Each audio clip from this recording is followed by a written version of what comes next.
मेरे प्यारे परिवारजनों, नमस्कार। मन की बात के एक और एपिसोड में मुझे आप सभी के साथ देश की सफलता को, देशवासियों की सफलता को, उनकी इंस्पायरिंग लाइफ जर्नी को आपसे साझा करने का अवसर मिला है। इन दिनों सबसे ज्यादा पत्र, संदेश जो मुझे मिले हैं वो दो विषयों पर बहुत अधिक है।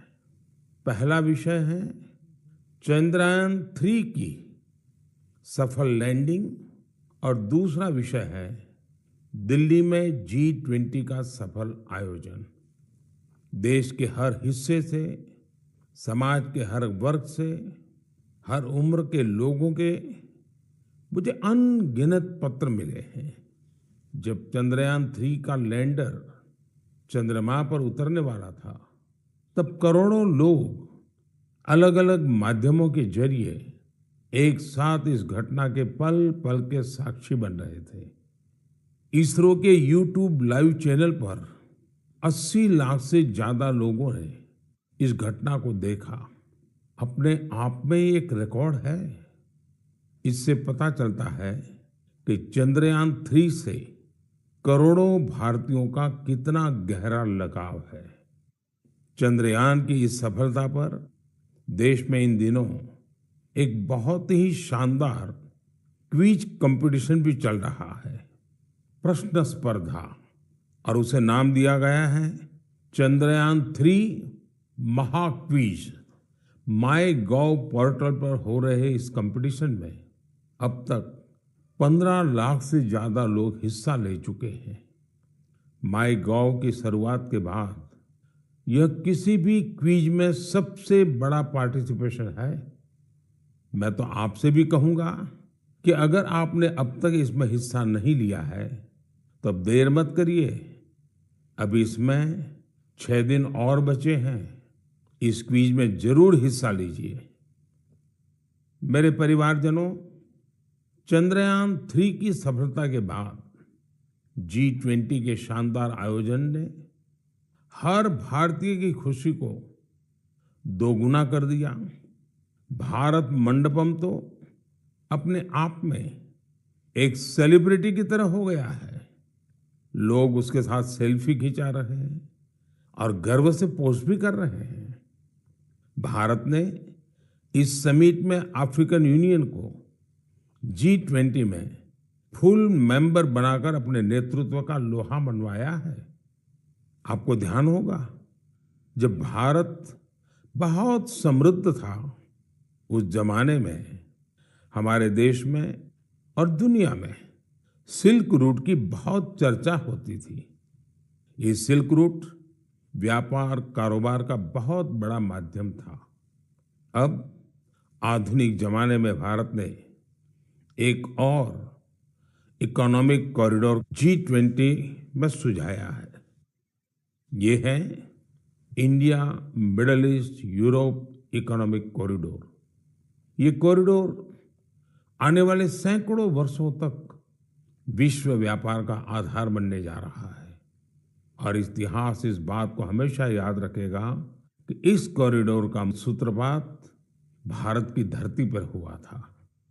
साथियों, G20 के दौरान जिस तरह भारत की युवा शक्ति इस आयोजन से जुड़ी, उसकी आज विशेष चर्चा आवश्यक है। साल भर तक देश के अनेकों यूनिवर्सिटीज में G20 से जुड़े कार्यक्रम हुए। अब इसी श्रृंखला में दिल्ली में एक और एक्साइटिंग प्रोग्राम होने जा रहा है, G20 यूनिवर्सिटी कनेक्ट प्रोग्राम। इस प्रोग्राम के माध्यम से देश भर के लाखों यूनिवर्सिटी स्टूडेंट्स एक दूसरे से जुड़ेंगे। इसमें IITs, आईआईएम्स, एनआईटीज और मेडिकल कॉलेजेस जैसे कई प्रतिष्ठित संस्थान भी भाग लेंगे। मैं चाहूंगा कि अगर आप कॉलेज स्टूडेंट हैं तो 26 सितंबर को होने वाले इस कार्यक्रम को जरूर देखिएगा, इससे जरूर जुड़िएगा। भारत के भविष्य में, युवाओं के भविष्य पर इसमें बहुत सारी दिलचस्प बातें होने वाली हैं। मैं खुद भी इस कार्यक्रम में शामिल होऊंगा। मुझे भी अपने कॉलेज स्टूडेंट से संवाद का इंतजार है। मेरे परिवारजनों, आज से 2 दिन बाद 27 सितंबर को विश्व पर्यटन दिवस है। पर्यटन को कुछ लोग सिर्फ सैर सपाटे के तौर पर देखते हैं, लेकिन पर्यटन का एक बहुत बड़ा पहलू रोजगार से जुड़ा है। कहते हैं सबसे कम इन्वेस्टमेंट में सबसे ज्यादा रोजगार अगर कोई सेक्टर पैदा करता है तो वो टूरिज्म सेक्टर ही है। टूरिज्म सेक्टर को बढ़ाने में किसी भी देश के लिए गुडविल, उसके प्रति आकर्षण बहुत मैटर करता है। बीते कुछ वर्षों में भारत के प्रति आकर्षण बहुत बढ़ा है और G20 के सफल आयोजन के बाद दुनिया के लोगों का इंटरेस्ट भारत में और बढ़ गया है। साथियों, G20 में 1 लाख से ज्यादा डेलीगेट्स भारत आए। वो यहाँ की विविधता, अलग अलग परंपराएं, भांति भांति का खान पान और हमारी धरोहरों से परिचित हुए। यहाँ आने वाले डेलीगेट्स अपने साथ जो शानदार अनुभव लेकर गए हैं, उससे टूरिज्म का और विस्तार होगा। आप लोगों को पता ही है कि भारत में एक से बढ़कर एक वर्ल्ड हेरिटेज साइट्स भी हैं और इनकी संख्या लगातार बढ़ती जा रही है। कुछ ही दिन पहले शांति निकेतन और कर्नाटका के पवित्र होयसड़ा मंदिरों को वर्ल्ड हेरिटेज साइट्स घोषित किया गया है। मैं इस शानदार उपलब्धि के लिए समस्त देशवासियों को बधाई देता हूं। मुझे 2018 में शांति निकेतन की यात्रा का सौभाग्य मिला था। शांति निकेतन से गुरुदेव रविंद्रनाथ टैगोर का जुड़ाव रहा है। गुरुदेव रविंद्रनाथ टैगोर ने शांति निकेतन का मोटो संस्कृत के एक प्राचीन श्लोक से लिया था। वह श्लोक है, यत्र विश्वम भवत्येक नीडम, अर्थात जहां एक छोटे से घोंसले में पूरा संसार समाहित हो सकता है। कर्नाटका के जिन होयसड़ा मंदिरों को यूनेस्को ने विश्व धरोहर सूची में शामिल किया है, उन्हें 13वीं शताब्दी के बेहतरीन आर्किटेक्चर के लिए जाना जाता है। इन मंदिरों को यूनेस्को से मान्यता मिलना मंदिर निर्माण की भारतीय परंपरा का भी सम्मान है। भारत में अब वर्ल्ड हेरिटेज प्रॉपर्टीज की कुल संख्या 42 हो गई है। भारत का प्रयास है कि हमारे ज्यादा से ज्यादा ऐतिहासिक और सांस्कृतिक जगहों को वर्ल्ड हेरिटेज साइट की मान्यता मिले। मेरा आप सबसे आग्रह है कि जब भी आप कहीं घूमने जाने की योजना बनाएं तो ये प्रयास करें कि भारत की विविधता के दर्शन करें। आप अलग अलग राज्यों की संस्कृति को समझें, हेरिटेज साइट्स को देखें। इससे आप अपने देश के गौरवशाली इतिहास से तो परिचित होंगे ही, स्थानीय लोगों की आय बढ़ाने का भी आप अहम माध्यम बनेंगे। मेरे परिवारजनों, भारतीय संस्कृति और भारतीय संगीत अब ग्लोबल हो चुका है। दुनिया भर के लोगों का इनसे लगाव दिनों दिन बढ़ता ही जा रहा है। एक प्यारी सी बिटिया द्वारा की गई एक प्रस्तुति, उसका एक छोटा सा ऑडियो आपको सुनाता हूं। जगज्जालपालं कजत्कण्ठमालं शरच्चन्द्रभालं महादैत्यकालं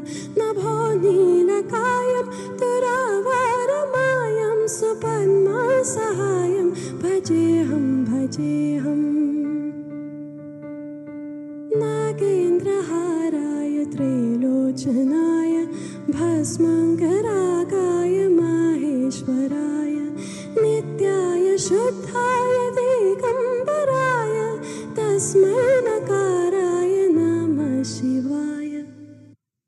इससे सुनकर आप भी हैरान हो गए ना, कितनी मधुर आवाज है और हर शब्द में जो भाव झलकते हैं, ईश्वर के प्रति उनका लगाव हम अनुभव कर सकते हैं। अगर मैं ये बताऊं कि सुरीली आवाज जर्मनी की एक बेटी की है, तो शायद आप और अधिक हैरान होंगे। इस बिटिया का नाम कैसमी है। 21 साल की कैसमी इन दिनों इंस्टाग्राम पर खूब छाई हुई है। जर्मनी की रहने वाली कैसमी कभी भारत नहीं आई है, लेकिन वो भारतीय संगीत की दीवानी है, जिसने कभी भारत को देखा तक नहीं। उसकी भारतीय संगीत में ये रुचि बहुत ही इंस्पायरिंग है। कैसमी जन्म से ही देख नहीं पाती है, लेकिन ये मुश्किल चुनौती उन्हें असाधारण उपलब्धियों से रोक नहीं पाई। म्यूजिक और क्रिएटिविटी को लेकर उनका पैशन कुछ ऐसा था कि बचपन से ही उन्होंने गाना शुरू कर दिया। अफ्रीकन ड्रमिंग की शुरुआत तो उन्होंने महज 3 साल की उम्र में ही कर दी थी। भारतीय संगीत से उनका परिचय 5-6 साल पहले ही हुआ। भारत के संगीत ने उनको इतना मोह लिया, इतना मोह लिया कि उसमें पूरी तरह से रम गई। उन्होंने तबला बजाना भी सीखा है। सबसे इंस्पायरिंग बात तो यह है कि वे कई सारी भारतीय भाषाओं में गाने में महारत हासिल कर चुकी हैं। संस्कृत, हिंदी, मलयालम, तमिल, कन्नड़ या फिर असमी, बंगाली, मराठी, उर्दू, उन्होंने इन सब में अपने सुर साधे हैं। आप कल्पना कर सकते हैं, किसी को दूसरी अनजान भाषा की 2-3 लाइनें बोलनी पड़ जाएं तो कितनी मुश्किल आती है, लेकिन कैसमी के लिए जैसे बाएं हाथ का खेल है। आप सभी के लिए मैं यहाँ कन्नड़ा में गाए उनके एक गीत को शेयर कर रहा हूँ। ನಮ್ಮ ವಚನ ಬಹುವಚನ ನುಡಿಡು ಕನ್ನಡ ನಡೆಯಿಡು ಕನ್ನಡ ನಮ್ಮ ವಚನ ಬಹುವಚನ ನುಡಿಡು ಕನ್ನಡ ನಡೆಯಿಡು ಕನ್ನಡ ಕನ್ನಡ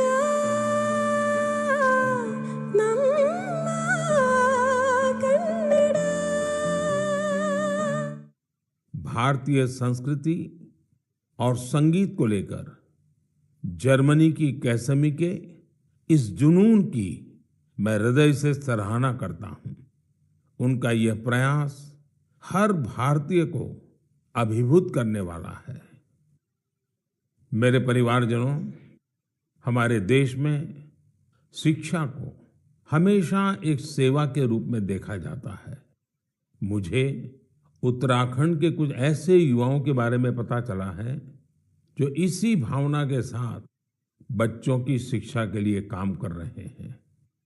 नैनीताल जिले में कुछ युवाओं ने बच्चों के लिए अनोखी घोड़ा लाइब्रेरी की शुरुआत की है। इस लाइब्रेरी की सबसे बड़ी विशेषता यही है कि दुर्गम से दुर्गम इलाकों में भी इसके जरिए बच्चों तक पुस्तकें पहुंच रही है।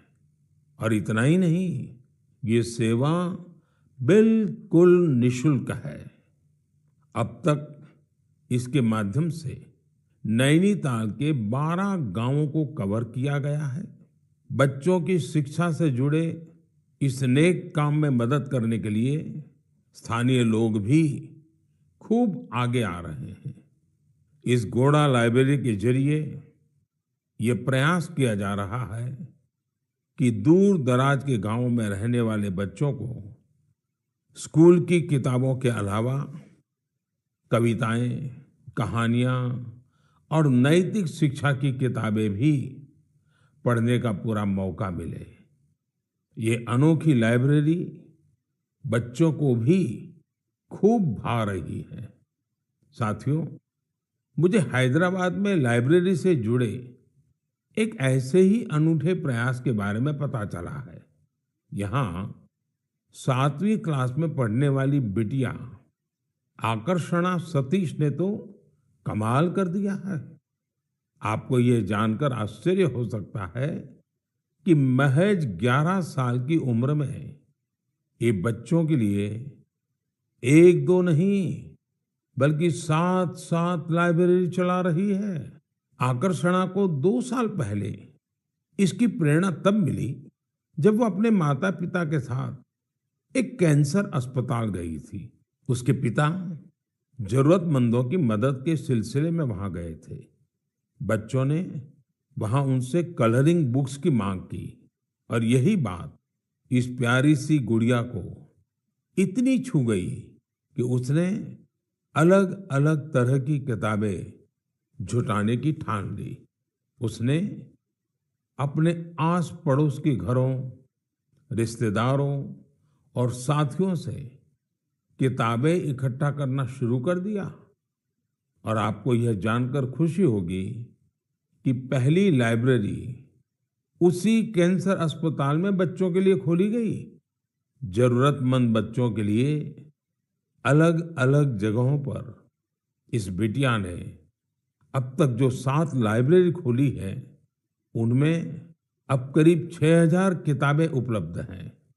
छोटी सी आकर्षणा जिस तरह बच्चों का भविष्य संवारने का बड़ा काम कर रही है, वो हर किसी को प्रेरित करने वाला है।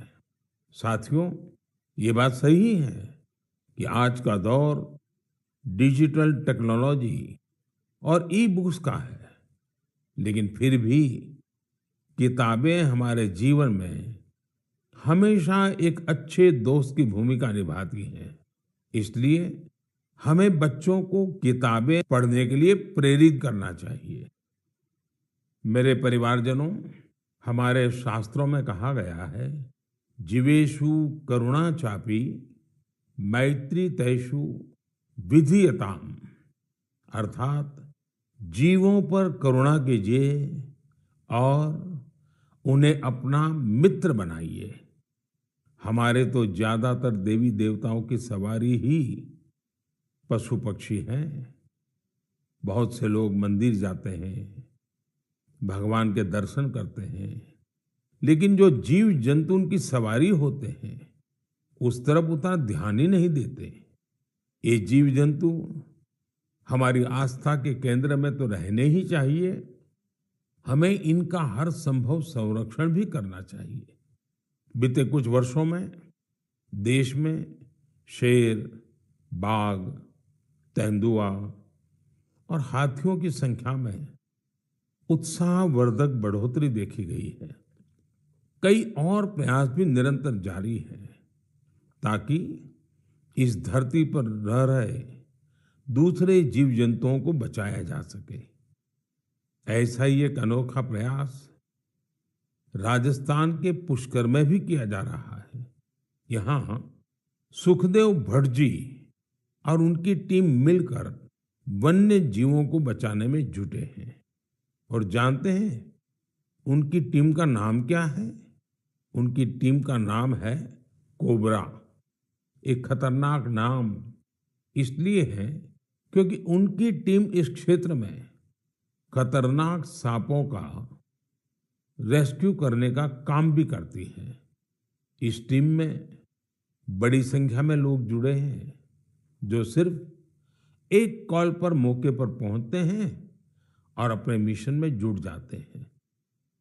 सुखदेव जी की इस टीम ने अब तक 30,000 से ज्यादा जहरीले सांपों का जीवन बचाया है। इस प्रयास से जहां लोगों का खतरा दूर हुआ है, वहीं प्रकृति का संरक्षण भी हो रहा है। ये टीम अन्य बीमार जानवरों की सेवा के काम से भी जुड़ी हुई है। साथियों, तमिलनाडु के चेन्नई में auto driver M Rajendra Prasad ji भी एक अनोखा काम कर रहे हैं। वो पिछले 25-30 साल से कबूतरों की सेवा के काम में जुटे हैं।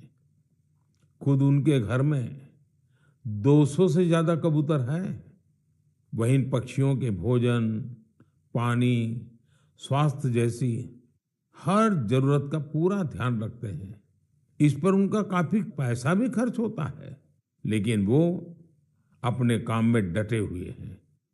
साथियों, लोगों को नेक नियत से ऐसा काम करते देखकर वाकई बहुत सुकून मिलता है, काफी खुशी होती है।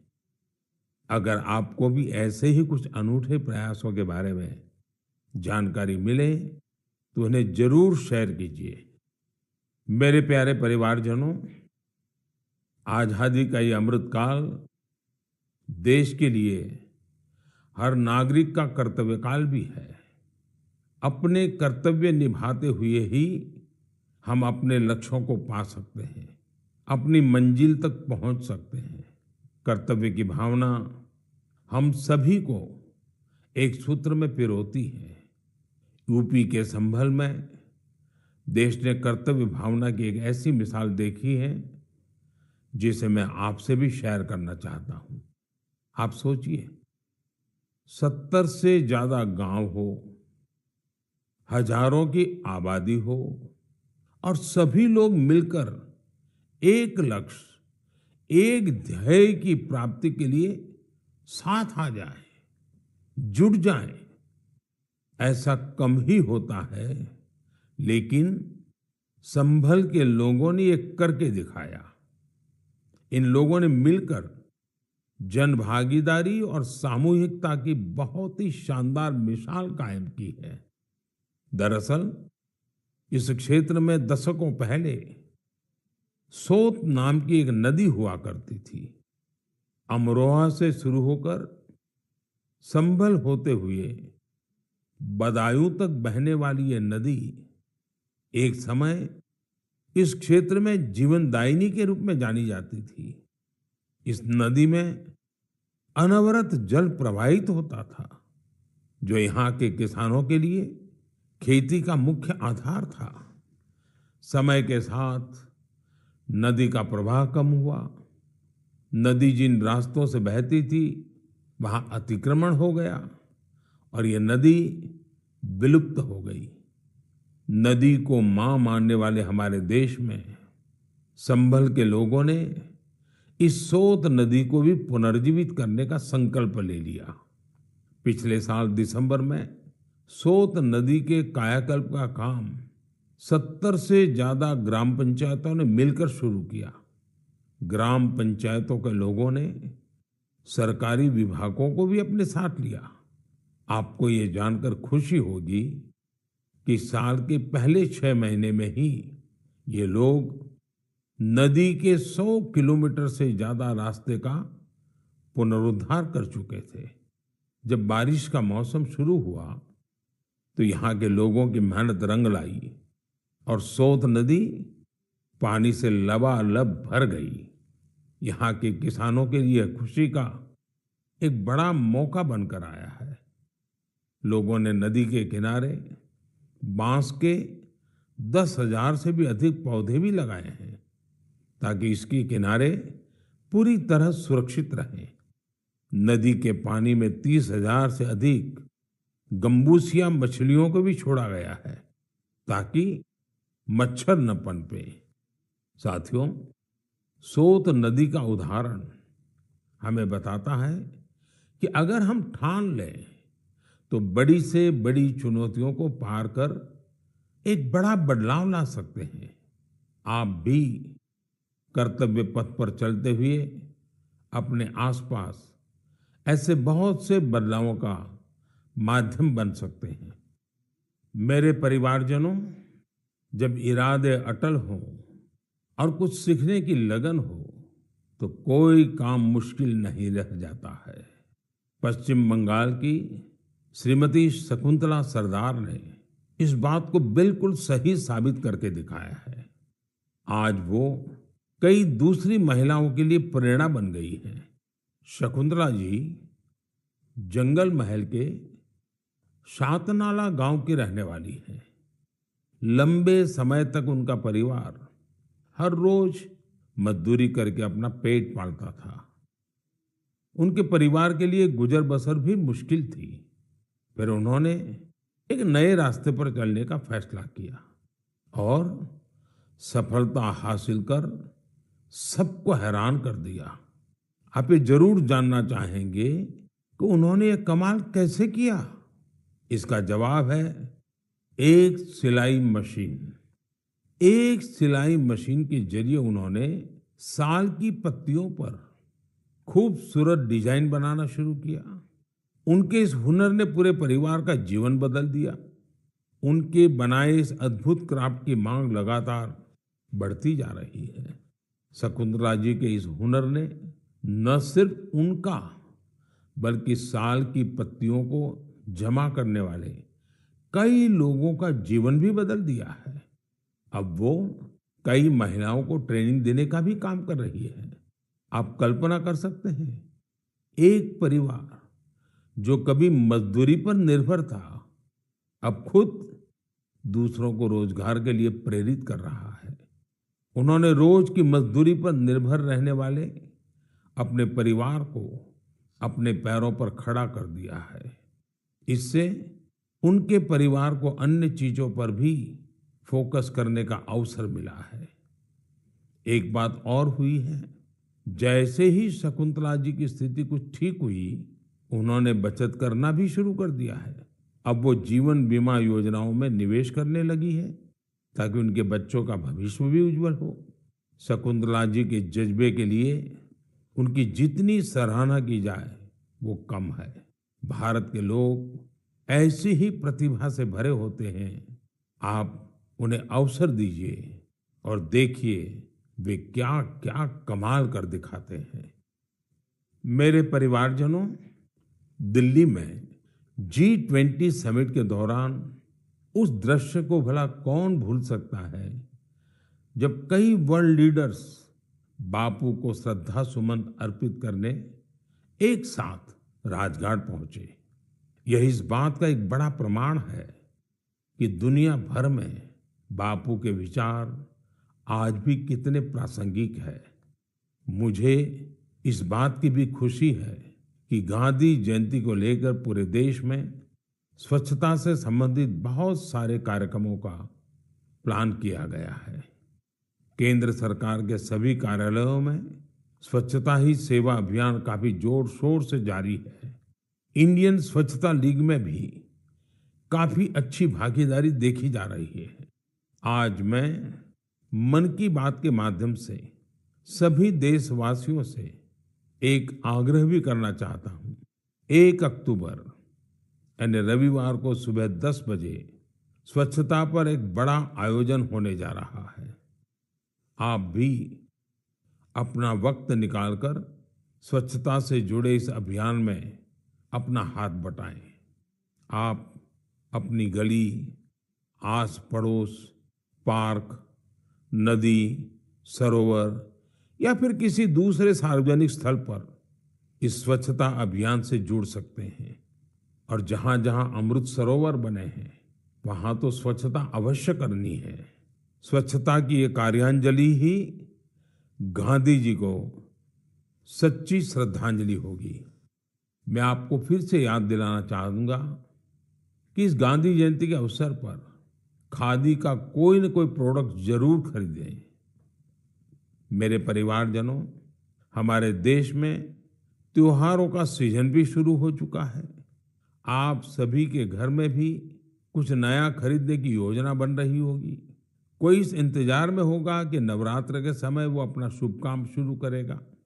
उमंग, उत्साह के इस वातावरण में आप वोकल फॉर लोकल का मंत्र भी जरूर याद रखें। जहां तक संभव हो आप भारत में बने सामानों की खरीदारी करें, भारतीय प्रोडक्ट का उपयोग करें और मेड इन इंडिया सामान का ही उपहार दें। आपकी छोटी सी खुशी किसी दूसरे के परिवार की बहुत बड़ी खुशी का कारण बनेगी। आप जो भारतीय सामान खरीदेंगे उसका सीधा फायदा हमारे श्रमिकों, कामगारों, शिल्पकारों और अन्य विश्वकर्मा भाई बहनों को मिलेगा। आजकल तो बहुत सारे स्टार्टअप्स भी स्थानीय प्रोडक्ट्स को बढ़ावा दे रहे हैं। आप स्थानीय चीजें खरीदेंगे तो स्टार्टअप्स के इन युवाओं को भी फायदा होगा। मेरे प्यारे परिवारजनों, मन की बात में बस आज इतना ही। अगली बार जब आपसे मन की बात में मिलूंगा तो नवरात्रि और दशहरा बीत चुके होंगे। त्योहारों के इस मौसम में आप भी पूरे उत्साह से हर पर्व मनाएं, आपके परिवार में खुशियां रहे, मेरी यही कामना है। इन पर्वों की आपको बहुत सारी शुभकामनाएं। आपसे फिर मुलाकात होगी और भी नए विषयों के साथ, देशवासियों की नई सफलताओं के साथ। आप अपने संदेश मुझे जरूर भेजते रहिए। अपने अनुभव शेयर करना न भूलें। मैं प्रतीक्षा करूंगा। बहुत बहुत धन्यवाद।